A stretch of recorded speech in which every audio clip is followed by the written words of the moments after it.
यह भारत का वो कुंड है जहां भगवान परशुराम ने अपनी मां की हत्या करने के बाद अपने हाथ से चिपकी हुई कुल्हाड़ी से मुक्ति पाई थी।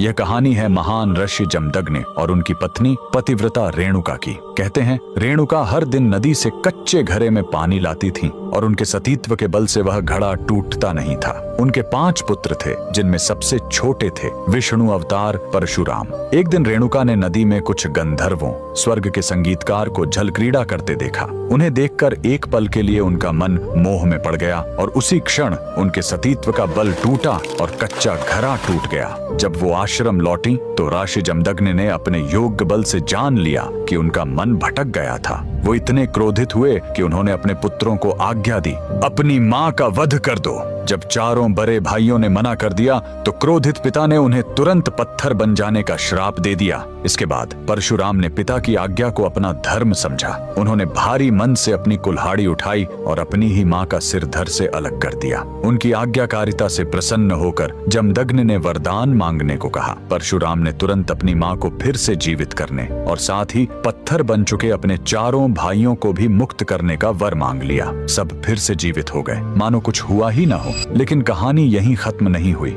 मातृ हत्या का पाप उस कुल्हाड़ी पर एक दाग की तरह चिपक गया और वो उनके हाथ से अलग ही नहीं हो रही थी। उस पाप से मुक्ति पाने के लिए वह दर दर भटकते रहे, लेकिन कोई भी तीर्थ उस कुल्हाड़ी को छुड़ा नहीं सका। अंत में वह पहुंचे पूर्वी हिमालय की लोहित नदी के किनारे और जैसे ही उन्होंने इस कुंड के जल को छुआ, चमत्कार हुआ। कुल्हाड़ी अपने आप उनके हाथ से छूट गई। यही पवित्र स्थान आज अरुणाचल प्रदेश में परशुराम कुंड के नाम से जाना जाता है। आज भी हर साल मकर संक्रांति पर हजारों श्रद्धालु यहाँ इस विश्वास के साथ डुबकी लगाने आते हैं कि यह कुंड उनके सारे पापों को धो डालता है, ठीक वैसे ही जैसे इसने स्वयं भगवान परशुराम को पाप मुक्त किया था। भगवान परशुराम को दिल से मानने वाले सभी भक्त कमेंट्स में जय परशुराम जरूर लिखें।